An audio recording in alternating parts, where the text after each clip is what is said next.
village que tu vois tout là-bas, c'est bien là où sont nés mes parents. C'est bien là, il s'appelle Assommé. Il y a longtemps, bien longtemps déjà, que je veux revoir mon joli Assommé.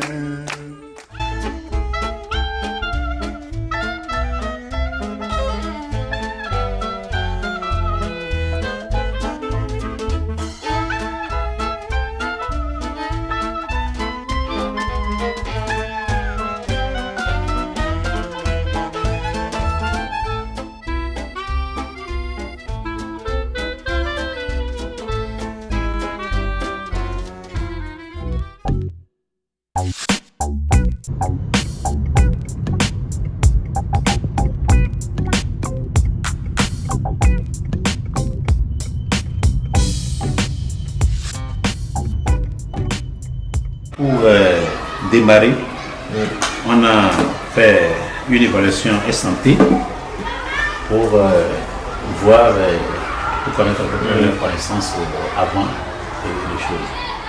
Il y a certains qui ont été un peu à l'école, un peu, et ça veut dire du CP1 et jusqu'au CM. Il y a certains qui ont été jusqu'au CM. Des gens qui n'ont jamais été à l'école, il leur a été très difficile d'apprendre directement le français. On leur apprend d'abord leur langue locale, écrire en langue locale, et puis quand ils terminent cette phase, on les intègre dans les cours français. Et ça marche. Mais un alphabet tout en français, pour démarrer en français, une langue étrangère c'est difficile, mais il y a des gens qui ont fait des efforts et il faut dire que c'est louable. C'est pas facile parce que comme nous on est grands, ce qu'ils pensent qu'on connaît déjà, reprendre à zéro, c'est pas facile. Mais ils ont la patience et le courage et ils nous soutiennent jusqu'à ici. Donc je voudrais leur remercier. Ça me fait plaisir de venir ici parce que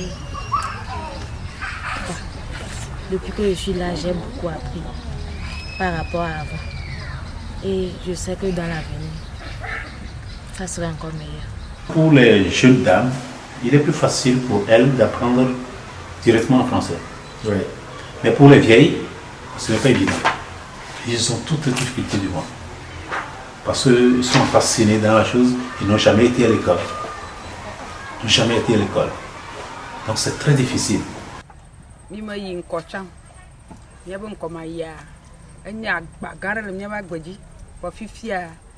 Mi le uba mumbo mea mi le pupundem ta akpona krada na yiji una nama nyama diba na nyama nyam pipi ocha na gbarji nkuma java nye Paludisme.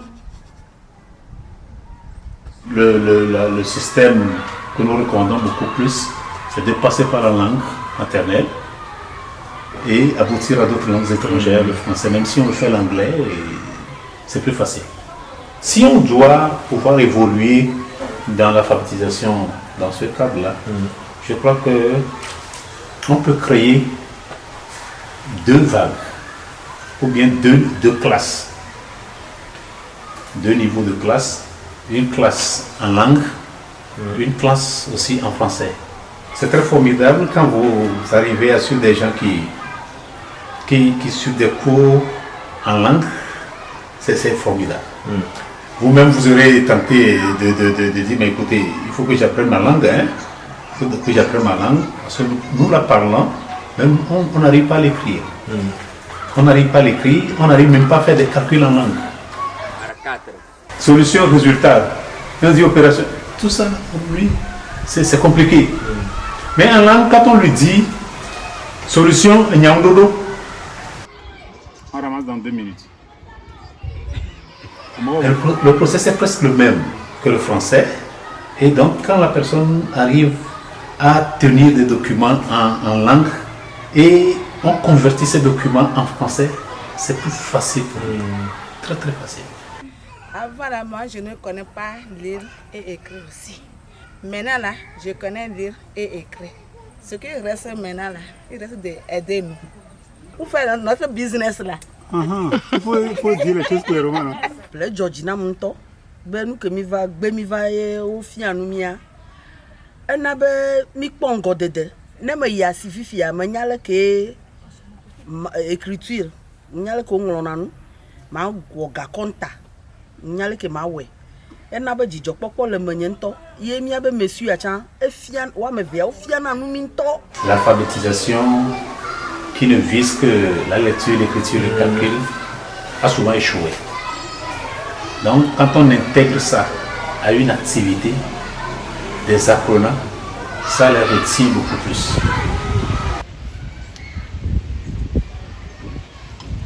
De manière générale, c'est des cours que nous faisons dans la deuxième phase de l'alphabétisation. Après que les gens aient connu ou bien aient appris à lire, écrire et calculer, on tombe sur une deuxième phase de post-alpha. Je crois que si on les amène pas à pas, quand les crédits seront mis en place et qu'on mettra en place une organisation de suivi, et on verra comment ils vont s'essayer de tenir à jour leurs documents comptables par rapport à leurs activités.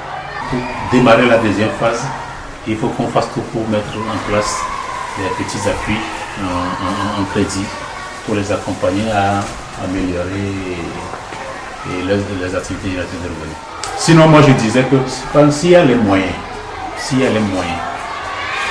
pas trop suffisants, mais un peu suffisamment, on peut commencer par accueillir tout le monde à la fois, mais avec de petits moyens, en leur disant, si vous excellez dans la gestion de ces petits fonds qu'on vient de mettre à votre disposition, vous les remboursez bien, je ne sais pas si ça sera des crédits remboursables à taux zéro, je ne sais pas, mais si on définit les conditions.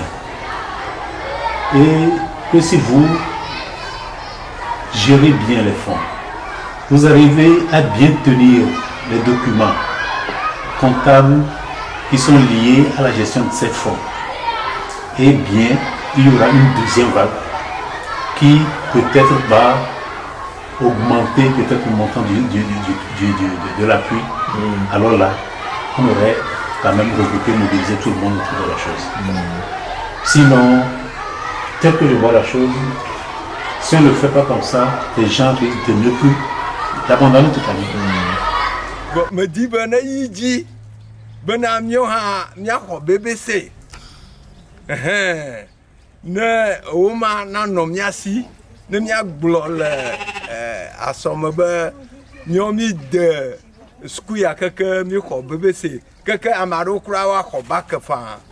On les forme en première année pour les connaissances instrumentales, lecture, écriture, calcul. En deuxième année, on les forme en post-alpha, c'est-à-dire dans une première étape, on fait des formations thématiques, c'est-à-dire quels sont vos besoins, à quoi vous aspirez en apprenant à lire, écrire et calculer. Qu'est-ce que vous voulez faire avec l'alphabétisation? Vous dites, je veux faire mon commerce.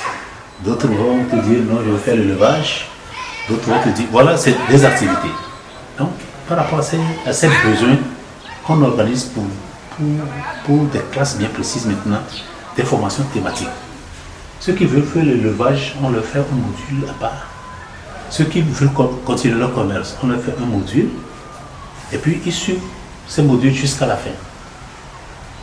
Maintenant, la dernière étape, qui est la troisième année, c'est de faire le renforcement de leurs capacités.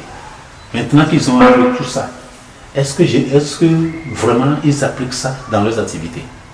Quelles sont les difficultés nouvelles qu'ils ont par rapport à l'application de ces connaissances en rapport avec leur activité? Et puis on reste un peu, c'est comme une dernière année de suivi. Et puis on les suit, on corrige les tirs, et puis ils commencent par utiliser donc l'alphabétisation dans leurs activités.